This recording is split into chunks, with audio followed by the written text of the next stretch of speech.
Okay, so we're going to look in to one of my favorite stories in the Bible, and I've preached on this before. It's from the book of Esther. If you remember Esther in the Old Testament, it's just a wonderful story and situation that God did amazing things because people were faithful to Him, and they were willing to get out of their comfort zone to do something for God, right? And so that's what we're gonna talk about. And I sometimes I wonder, what's the fascination with this story, because it is a powerful story. It's interesting. Some people will mention how the book of Esther never actually mentions the word God, right? Which it doesn't. It's also a interesting time in the history of the Jewish people. So by this time, Persia has now kind of is running things. And so remember, you had the Babylonians that came and overtook Jerusalem, and basically they brought tons of exiles. And there was the time of the exiles when all the best and the brightest had been taken and enslaved in Babylon. But they wanted their resources, right? So they used them, and then Persia comes in, and Persia had a little bit different thought, and they were an expanding kingdom. If you don't know, Persia is present day Iran. It's kind of interesting. We lump everything together over there. The Iranians, and they're actually Persians. They're not Arab. There is a significant difference. And ironically, Persia during this time probably allowed more freedom than what they do today, because they were not strict Islamists. But I'm not going to go down that rabbit hole. But they actually had a kind of philosophy, Persia, when they conquered you. And I mean, they were brutal and vicious, and that was how things were done then, right? But when they conquered you, they actually wanted you to still be your kind of own people, because they didn't want you to get mad and revolt against them, right? And so Persia comes in and actually allows a lot of the exiles to start going back to Jerusalem. This is the time period where you have Ezra and Nehemiah. Remember, Nehemiah rebuilds the wall back in Jerusalem. So this is where the temple is going to start to be rebuilt. It's during the time where they are under the rule of Persia. But then by this time, there had been generations of Jews who were born and grew up in Persia, not in what we would consider Israel today, right? And so when they were allowed people to go back, there were some of the Jews who said, well, we have a home here. We have, we've settled here. So not everyone went back. And, you can kind of do some historical reading and just understand human nature. There was probably a little bit of animosity at times. Like would have been some people saying, no, we all need to go back, right? And so I'm sure that caused a little bit of strife within the Jewish people at times. But what it shows is that God was present in both places, right? You didn't have to go back to the promised land or back to Israel in order to find God's favor. God's favor was still with the people, even as they were captured and exiled in Babylon and now under Persia. So that brings us to the story of Esther. And I can remember my grandmother, my mom's mom. She was a very serious woman, and very serious about her faith. But one thing she loved the story of Esther. And she had a period dress, that kind of would look like what a queen would dress back in those days. And she would put that on, and she would tell the story of Esther. And I still can remember that and hearing her tell that. And she would do that for Sunday school classes. She would do it at nursing homes, just really, really neat. But this story was very important to her. And it is a it's such a rich story. And obviously, we're not going to read it all. I encourage you to. It doesn't take you too long to read all of Esther. We're going to read chapter 4 today.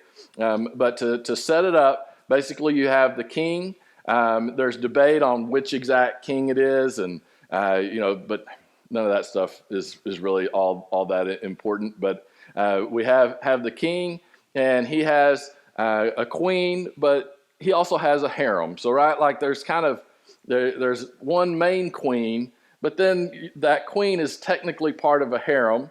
Kind of an interesting setup. And the king, at the very beginning of the book, he is throwing a grand feast. In fact, there's lots of feasts that you see in Esther.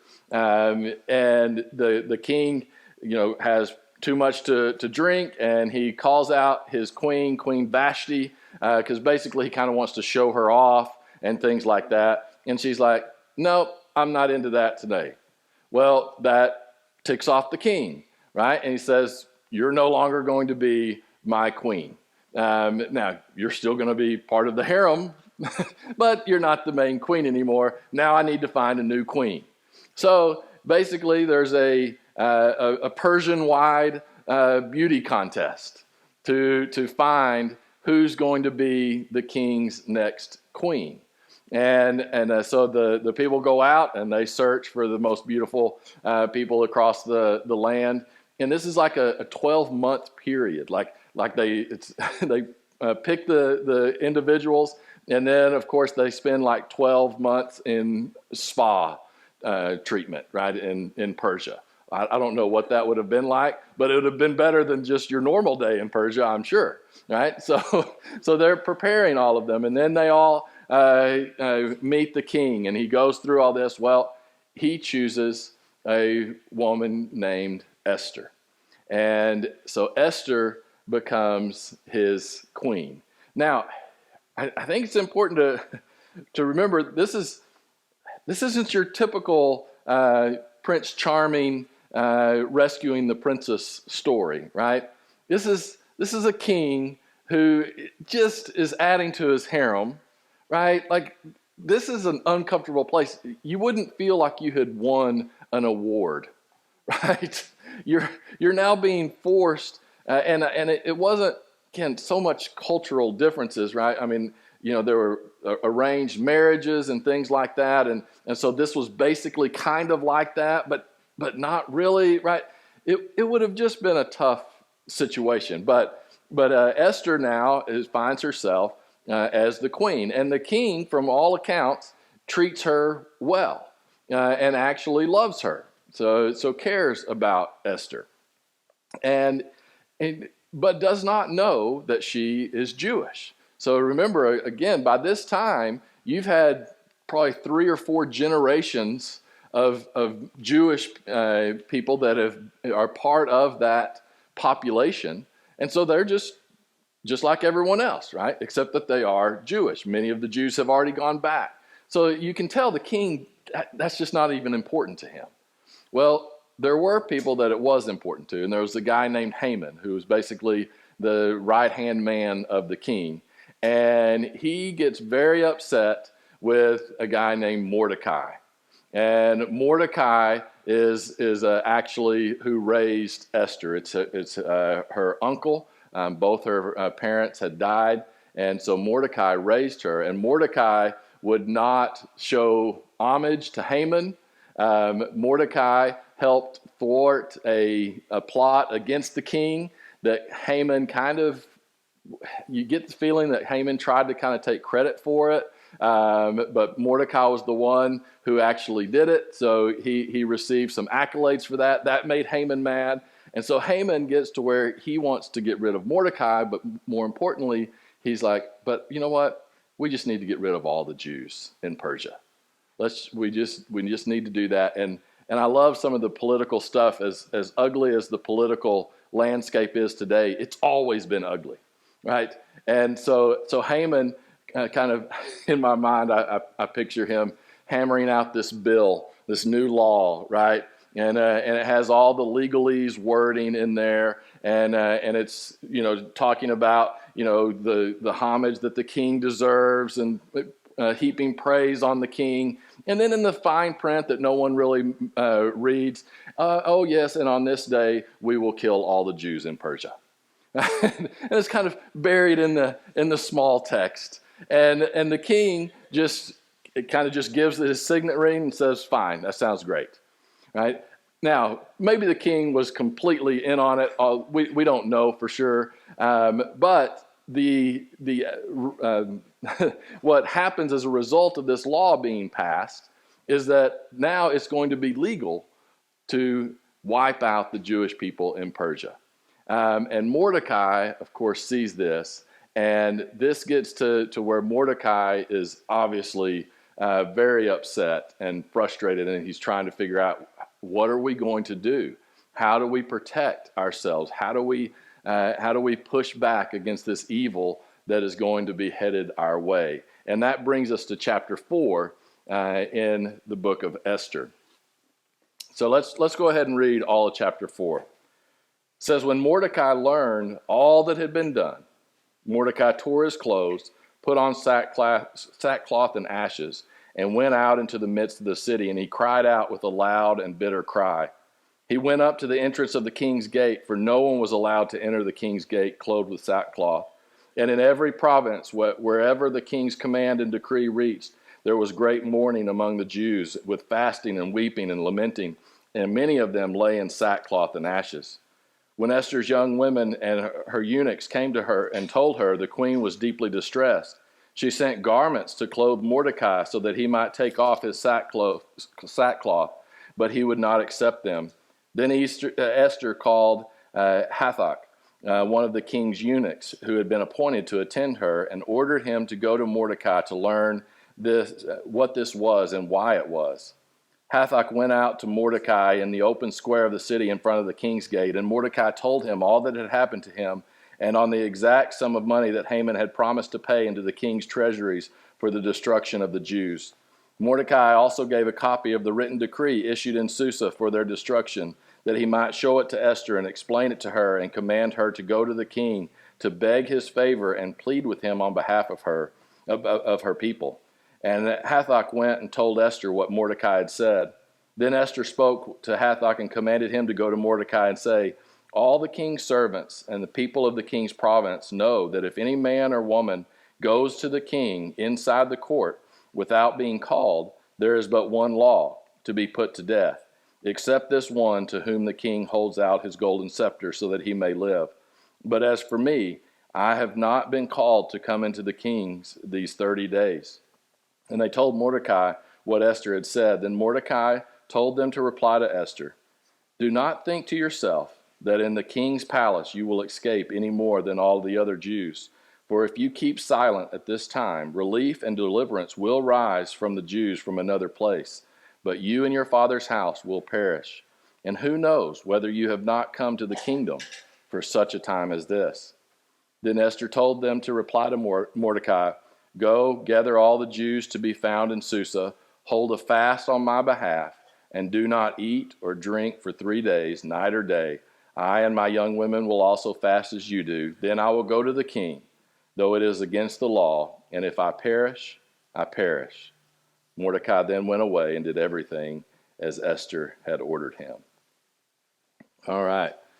So you get a good sense of a lot of the dynamics in play here. So you have a law that has been issued, and Mordecai is in mourning. He doesn't know what to do, right? And but he's publicly mourning.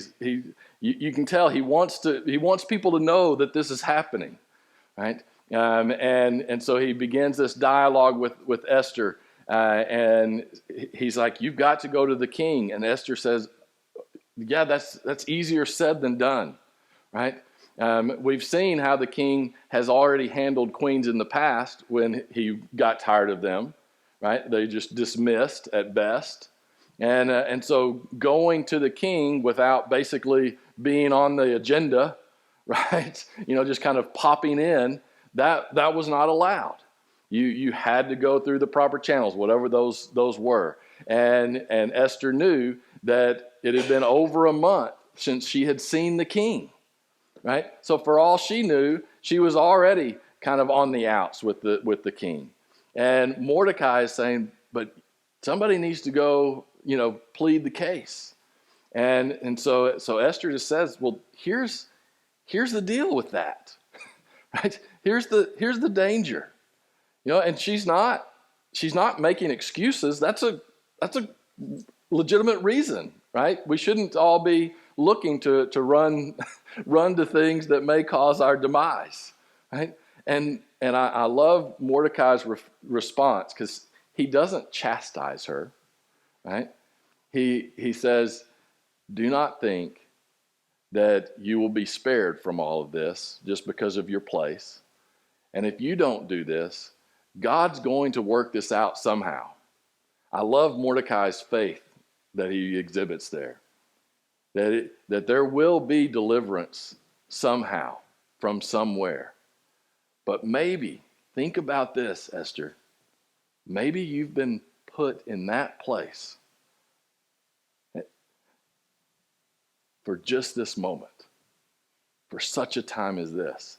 And then you have to start thinking about all that means. That means that God was working through all of those situations, and this being chosen basically but strictly on your looks to become part of a harem that is just not a great situation, and there's a lot of immorality that's going on in that, right? And she's being forced into that situation. She's having to deal with all of that. She's dealing with trying to hide the fact that she's Jewish, because she doesn't know what that's going to do, how that will impact things.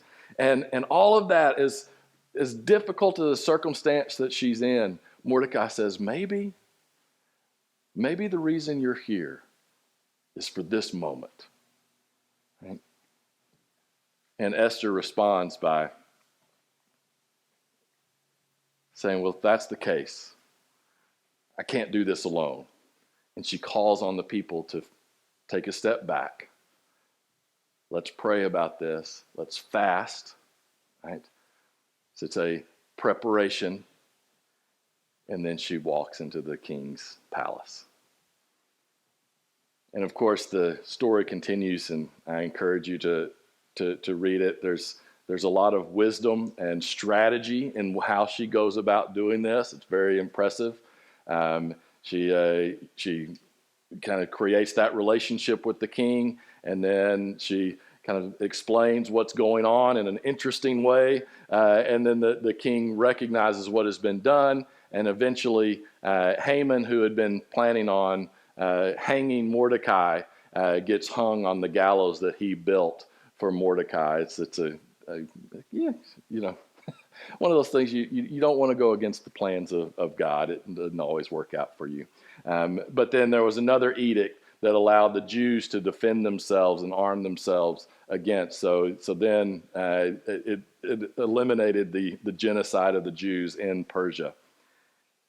And as I think about that, I think there's so much for us to learn from it, especially whenever we are encountering difficult circumstances, doing things for God, that whenever we feel those moments where God is calling us to do something, but yet we don't really know exactly how, right? That it seems like there's too many things against us, right?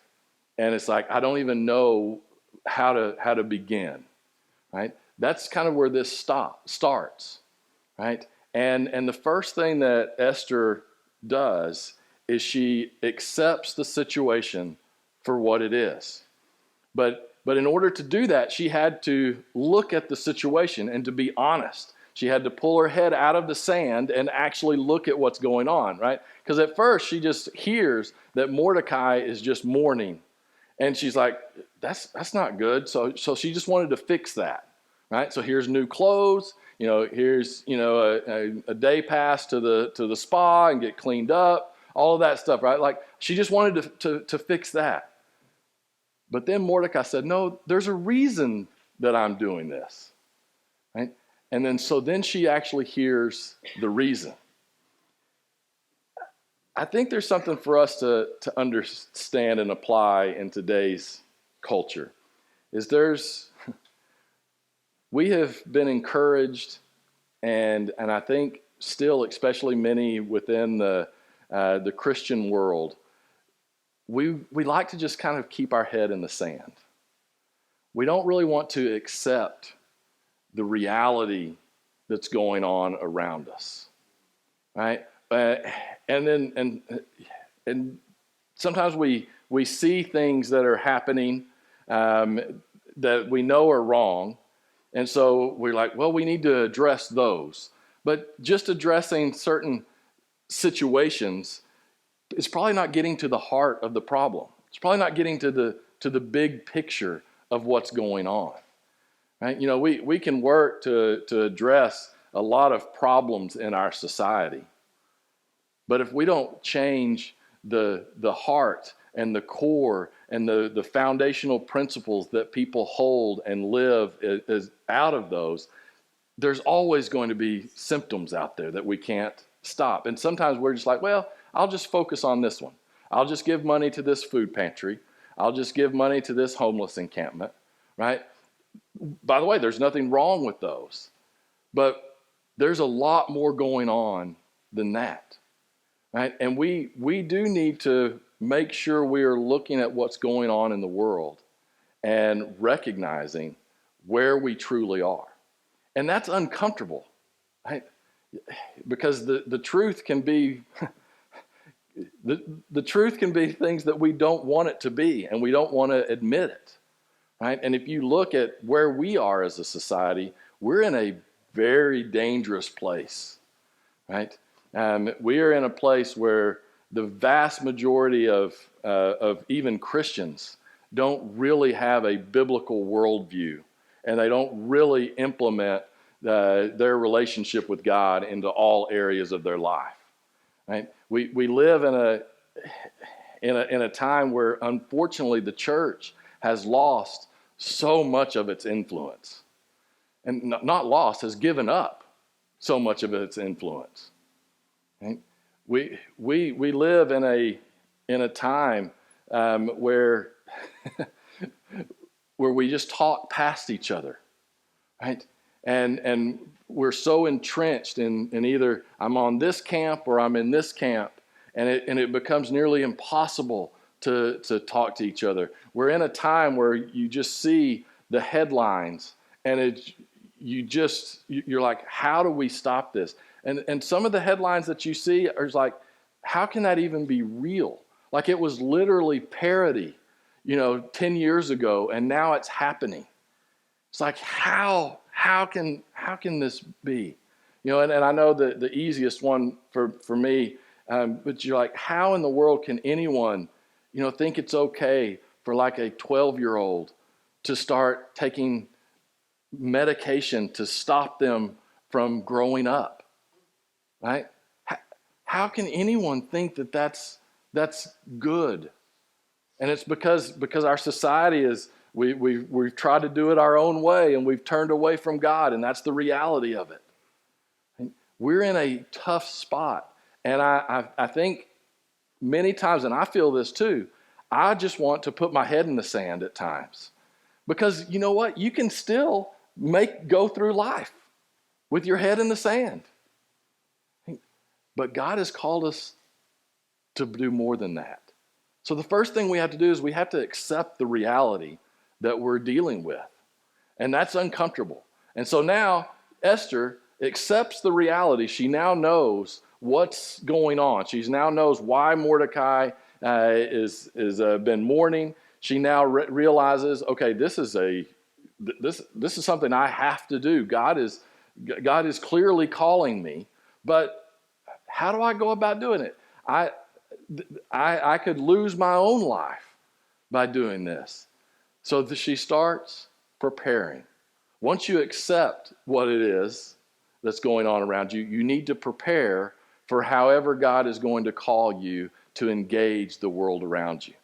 And that you may not know exactly what that's going to look like yet, but you need to be intentional about preparing. And sometimes these things cross, right? It's not like, okay, I do this day and this. It's all happening at once. But Esther was very intentional about, okay, I need to prepare myself for this. And so she entered into a time of fasting, and she invited others to fast with her and to pray for wisdom, to pray for success, obviously, to pray for, okay, what's the strategy behind this? How do I do this? Praying for courage, praying for strength, all of those things. And so she was very intentional about that. And that's why I want us this year, as we go into celebrating Easter, I want us to fast together. And I want you to be thinking about, what is God laying on your heart to do? What is that opportunity that maybe God has you in the place that you're in for such a time as this? Now, it's probably not going to be saving a whole race of people from genocide in Persia. Right? It's probably going to be something what we would consider smaller than that, maybe less significant than that. But it's really not. Because if God has put you in a place and is laying on your heart, here's something for you that I want you to do, to step out of your comfort zone, to go out. Maybe it's that neighbor that you've never really had a in-depth conversation with. Maybe he's calling you to, you know what? Why don't you go and take it to the next level? Start talking about who God is and your faith in him. Maybe it's that you need to look at your own family and to kind of say, you know what? We need to change some things here. I need to start making sure my children know what is true and what is right, because they're not being taught that in school. So I need to make sure that I take a more active role in that. Maybe it's something in your work area that God is calling you to do, something that you see that needs to be done, but would be very difficult to do. But I don't know what it is. You may not know what it is right now. I want us to be thinking about that as people that God wants to use, that you're in a place right now that God can use you, right? And he wants to use you. So as we continue through this Lenten season, as we've kind of removed things, maybe we've given up something so that we are continuously reminded of what Christ has done for us, let's also start thinking, okay, what is God calling me to do? Is he calling me to be more active in sharing my faith? Right? Is he calling me to be more active in just inviting people to church? Whatever it may be, there's all kinds of things. Just start thinking of that. God will reveal it to you. And then especially on that Good Friday service, as we fast together, we fast with a purpose, asking God, prepare us for what you are going to call us to do, whatever that may be. So let's be thinking about that, and we will continue to talk about that through the fast and through Easter weekend.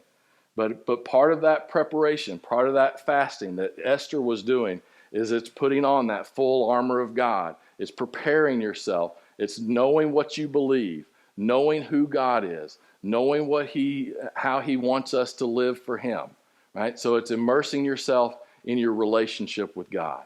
That is what preparing is. And that's one of the aspects of what fasting does, is it kind of hones that in, and you remember and you think about, okay, God, here's what you're calling me to do. Here's how I'm going to respond. I am going to say yes to what you're calling. But then you have to move. You have to accept it. You have to prepare. And then you have to actually act. You have to do it. Right? Like Esther had to get up and, uninvited, go into the court with the king, knowing that he may be in a bad mood. Right? Knowing that she had no control over the outcome. And I love how she responds, as Mordecai says, hey, maybe God has put you here for such a time as this, right? We think of that as, that's the moment that you're ready to run through the brick wall, right? And it kind of is. And you can tell Esther, she's like, I can't argue with that. And so she says, I'll do it. And if I perish, I perish. What a statement of faith that is as well. I mean, the faith of both Mordecai and Esther here is quite incredible. That they ultimately, because they accept what's going on, because they prepare themselves, their faith is strengthened, and so they are now willing to act no matter what the cost is, because they are being faithful to God, and they trust that God will be faithful to them. And even if that meant that they would have been unsuccessful in what they were trying to accomplish, God would have still been being faithful to them. Right? And I think they recognize that. Right? That when Esther says, if I perish, I perish, but I believe this is what God has called me to do. I encourage you to think about that in your own life. What are those things that you need to accept? Accept the reality, the ugly reality, the uncomfortable reality in some area of your life, and whether that's in your family, in your personal life, in your work life, in how you interact with the culture around you.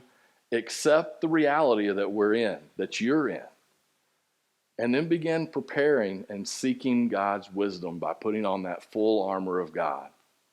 And then when you get that answer and you know, okay, this is what God's telling me to do, have the courage to act. Don't worry about the outcome, but have the courage to act and to move forward. And I want us to be thinking as individuals and as a church, okay, God, what are you calling us to do this year? What are you calling us to do? Let's prepare ourselves. Let's be open to that. Let's ask God to make it clear. And it will probably be something, not probably, it will be something that's you're going to have to get out of your comfort zone to do.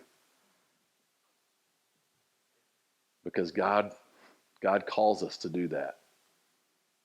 He calls us to get our head out of the sand, to prepare ourselves in Him, and then to act. And if we are faithful to Him, He will be faithful to us as well. Let's go to Him in prayer.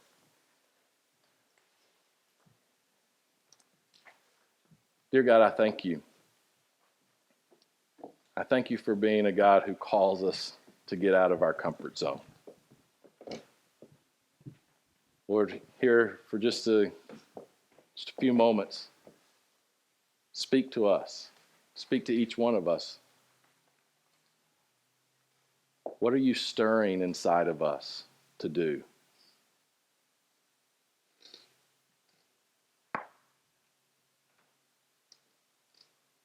What are you calling us to do for you?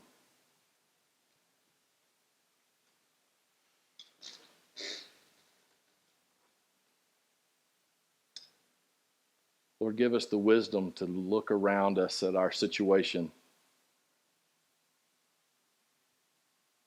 What are those areas that we've kind of just become comfortable in, and we just kind of stick our head in the sand and we don't really pay attention to what's going on around us because we don't want to know, we don't want to necessarily deal with the challenges that they would bring? What are those areas in our life that we have chosen to stay away from and not engage?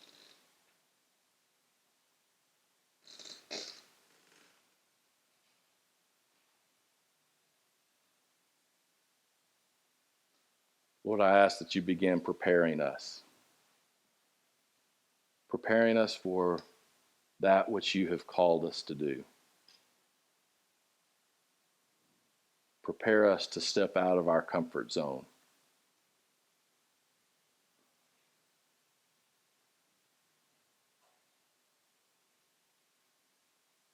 Prepare us by helping us draw closer to you and developing a stronger faith.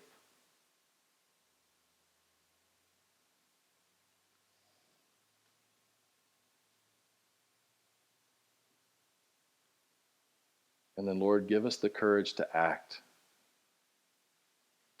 on those things that you're laying on our hearts, those things that we know you desire for us to do.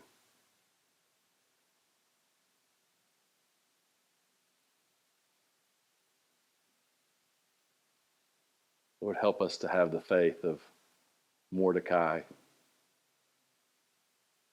who his trust in God is so strong that he's telling his niece to go into harm's way because he believes with beyond a shadow of a doubt that God had put her in that place for such a time as this.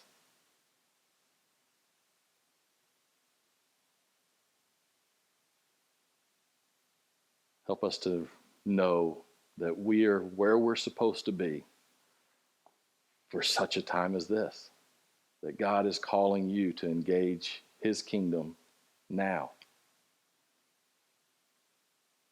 And then help us to have the faith of Esther, who prepares, who prays, and then who says, if I perish, I perish.